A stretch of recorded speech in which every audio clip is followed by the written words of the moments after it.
Chapter 4. Thursday, just before noon. Doreen lifted her hand in greeting and smiled as she pocketed her phone again. Nan waved as she bent down to greet Muggs, who'd raced up to see her. Goliath sauntered closer, not quite as eager or open about his affection, and yet his love for Nan was still there for everyone to see. It did Doreen's heart good to see how much the animals loved Nan. And Doreen thought it probably did Nan a lot of good too. Who was she kidding? These animals did Doreen a lot of good as well. Nothing like knowing you were loved. Not to mention the fact that Nan's and Doreen's relationship was unbelievably wonderful now too. They'd been separated a lot over the years, mostly as Doreen grew up with her mom, and then throughout Doreen's disaster of a marriage. She walked along the flagstones, stepping over the little lip to her grandmother's patio, before bending to give the beautiful woman a hug. "It's so lovely to see you," Nan said gently. "Lovely to see you too," Doreen said with a smile. "How is the latest injury?" Doreen shrugged. "It's fine. I've got a bruise still. In truth, I keep forgetting about it until I poke it somehow." "Maybe, but you've got to make sure you look after yourself," Nan scolded. "I will," Doreen promised. She sat down at the little table as Nan gently fussed over Thaddeus, who had hopped off Doreen's shoulder and walked across the table to greet Nan. He appeared fascinated by the treats awaiting the humans on the table. "You said vegetables," Doreen said with a chuckle as she eyed a plate of cookies. "And those cookies are monstrous." "That way when you only have one," Nan said, "you're actually getting something. You don't need more than one. So you're trying to trick your eyes. Is that the main idea?" "Maybe, but when you only get one cookie and it's small, it's depressing. Making them the size of 4 cookies defeats the purpose because, for whatever reason you were told to only have one, this will hardly be the correct answer." "Pshaw," Nan said with a wave of her hand. "What do those dietitians know anyway?" She picked up a cookie and handed it to Doreen. "Now you enjoy yours." While Nan poured their tea, Doreen accepted the large cookie and stared at it in fascination. "How does it even stay in this shape?" she asked. "This thing's got to be 5 inches across." "If you can't eat it all, you can take it home," Nan said. "I thought we were splitting it." Doreen raised her horrified gaze to Nan. "No," Nan said with a smile. "I've got my own cookie." She pointed just to the other side of the cut flowers, at another big cookie, just the same as Doreen's. Doreen chuckled. "You are incorrigible," she said in a lightly scolding voice. Nan grinned. "We're conspirators in crime. And that's the way it should be at my age. A cookie is a cookie." "Well, not if it's the equivalent of 5 cookies," Doreen said, eyeing the monster in front of her. The trouble was, she was looking at it with absolute joy. "I really want this cookie, but I'm hoping halfway through that I'll get full." Nan laughed. "But you know what it's like when you have a cookie. Once you start, you have to eat the whole thing." "No, you already told me that I could take it home if I couldn't finish it," Doreen said, "so that's what I'll do." Nan chuckled. "We'll see how you do." At that, Thaddeus walked closer and lowered his head to her cookie. "I'm pretty darn sure you're not allowed to have chocolate," she said. But a piece of walnut stuck out one side. She gently broke it off and gave it to him. He attacked it with great pleasure. "This is a really bad habit," she scolded Thaddeus. Thaddeus eyed her cookie as she lifted it to her lips. "That's all you get," she snapped. Thaddeus ruffled up the feathers around his neck and said, "Thaddeus is here. Thaddeus is here." "Be good," she said, "or you'll go down on the patio with the others." As a response, he squatted down, so he was basically sitting with his tail feathers dripping off the edge of the table. She laughed, looked over at Nan and said, "We've created monsters between us." Nan laughed. "And I love every one of them." She added a little milk to both their teacups and said, "Have you recovered from that last case yet?"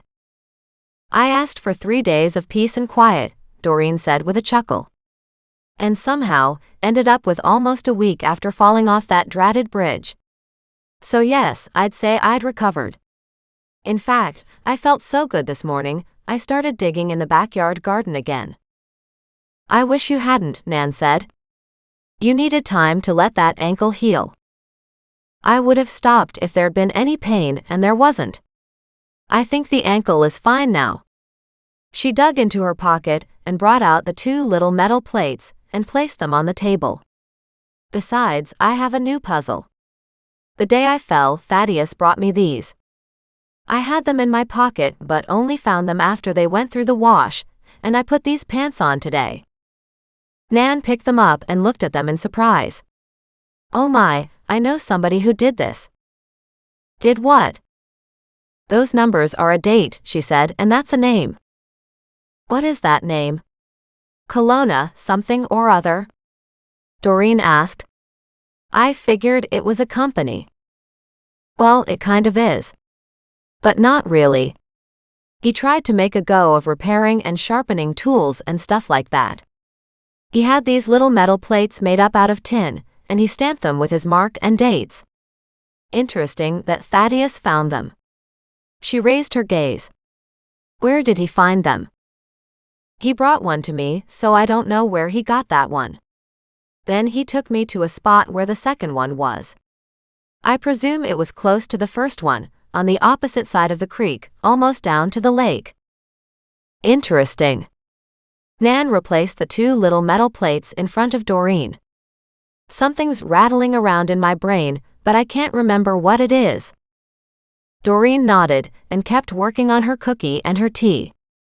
She had hoped seeing the pieces would nudge Nan's brain to fire in the right direction, but sometimes Nan's memory wasn't so good. After a moment, Doreen asked, How have you been this morning? Nan smiled. Like you, bored. All that excitement with your last cold case was awesome, but it's time for you to get a new one. Doreen groaned. I don't think so, she said. I'm pretty sure Mac figures I've caused him enough trouble. What you've done is solve multiple murders. And that needed to happen. Who knew we had so many criminals in this town? Who knew? Doreen repeated with a nod. You said I should come to quiet, sleepy Kelowna and relax and retire in this peaceful town. And yet here I am in the middle of complete chaos. Nan chuckled. I'm not apologizing. I'm too delighted to have you close. Doreen laughed. Good, because really I might have been totally bored without all these cases. They've kept me. I would say they've kept me out of trouble, but they've had the opposite effect instead. I've been in trouble with each one of them, but they have kept me busy. And you've had so much going on, Nan said, with the house alone. Doreen laughed. Scott said they have to fix a few of the furniture pieces, and the paintings needed to be professionally cleaned. Nan nodded as if she expected that. They obviously want to show the furniture and the artwork in the best light. You won't get the best price when they auction your things unless they are in such a pristine condition. I never considered that, Doreen said, but it does mean the money could be delayed. It's always delayed, Nan said, reaching across and patting the back of Doreen's hand. Whenever they say 3 months, just automatically double it. Doreen groaned. I was afraid of that. Are you okay for money? Doreen shrugged. I will be. I mean, I've been thinking of using some of the money I have to take care of repairs, like redoing the deck out back. But I don't want to spend that money yet, if I don't know when I have more coming in. Good point, Nan said. You should still have some money in that bowl, or did you take it to the bank? No, I didn't get it to the bank yet. Some of it I should keep at the house. I still have the cash you gave me last time. I've done pretty well so far. I had a few groceries to buy, plus a few bills to be paid, and it felt good to get them paid too. It does, doesn't it? Nan said.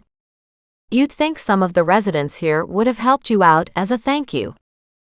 Most people don't know if they should thank me or ask me to leave town again, Doreen said candidly. I've stirred up quite the hornet's nest. Particularly with Darren. I know. Between his grandpa getting into his own mischief here at Rosemore, so the administrator calls Darren directly, and being a local cop under Mac's direction, I guess Darren gets twice the trouble when I solve a cold case.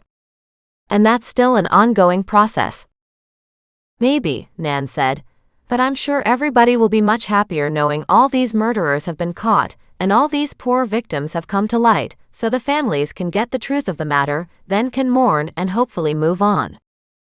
I can't imagine, Doreen said, because mourning the death of a loved one taken too early would be terrible. I hear you, Nan said. And losing someone is very difficult as it is, even when old age takes them. But the bottom line is you're doing a wonderful job, and all these people thank you. No, I'm not sure they do, and I certainly get an awful lot of odd looks as I move around town. Those odd looks, Nan said, could just as easily be because you're walking around with all the animals. Well, that's true enough, Doreen said. Particularly after this last case, I've completely changed my perception on being homeless. No, Nan said. Your perception was never off. Anyway, Doreen thought about the fact that she was here now. You know I wouldn't change my life at this point, don't you? She gently grasped her grandmother's hand. I'm so delighted to finally have time to be with you. Nan's fingers squeezed hers tight. And you brought joy to this old woman's heart. The fact that you bring me immeasurable amounts of excitement and something else to think about other than growing old is just an added bonus. The two women smiled at each other. What about the gardener here? Well, the current one. Granted, it's hard to tell Fred apart from Dennis, because they are both grumpy, and because they both hate me and my animals. But, Nan interrupted, Fred has a limp. You can tell them apart that way. Doesn't seem to make a difference otherwise. So, is Fred still cranky over your flagstones, so the animals and I have a shortcut to you? Oh, is he ever, Nan said with a chuckle. He brought it up at our last tenant meeting.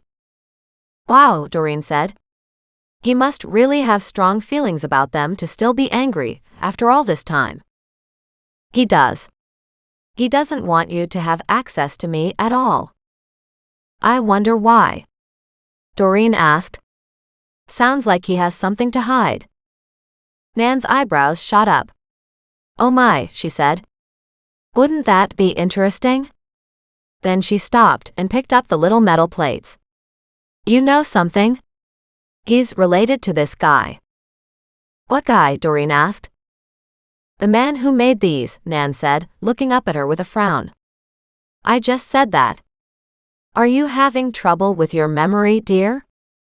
Doreen slowly sank back.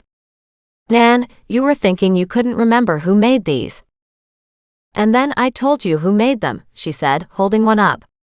It's the gardener's brother. Doreen stared at her grandmother. It wasn't the first time she'd wondered at Nan's strange switches from one memory to another. What about him? Just this, Nan said. Remember, dear? Your memory? I just told you. He made these. But what are they? Nan patted her on the hand. Oh dear, she said. Remember. They're labels. Doreen tamped down her growing impatience. Labels for what? She asked gently. Tools, of course. Tools? She looked down at the little metal stamped items and said, Really? Yes, really. Nan chuckled. They take pride in their work. Just then she looked up and caught sight of the gardener glaring at them, and she hopped to her feet and called him over. He looked at her in surprise, then looked left, then looked right, but not seeing anybody else she could possibly be talking to, he crossed the grass to reach her. Doreen stared at him with barely concealed resentment. How come it was okay for him to walk on the grass but not for me? But then Nan held up one of the little metal plates, asking, Isn't this your brother Frank's work? Fred looked at it, turned it over, and said, It looks like it. Yeah, why? And he turned his suspicious gaze on Doreen. She gave him a bland smile back. No reason, Nan said. He looked at the second label, turned it over, nodded, and said, I think they are Frank's work. But they're not normally loose like this. He looked at Doreen. I suppose you found them. The accusation in his tone was quite clear. Mugg stood, not liking Fred's tone of voice, and he barked. Doreen reached a hand down, but accidentally hit the table. The teacups bounced and the tea sloshed. Thaddeus half flew to the edge of the table and tried to peck away to get his metal pieces back again. The gardener backed up and said, Dirty animals. He tossed the 2 metal pieces at Nan. Keep them. Frank has lots. And with a final glare, he left. Nan sat down, trying to calm Thaddeus. She gave him one of the metal plates, which he immediately brought back to Doreen. Oh dear, he feels very strongly about that, doesn't he? Nan said. She looked at the gardener, who raced away. And so does he, apparently. Doreen watched as the gardener retreated. His footsteps were faster than necessary, as if he couldn't wait to get away from them. But she didn't think it had anything to do with her dirty animals.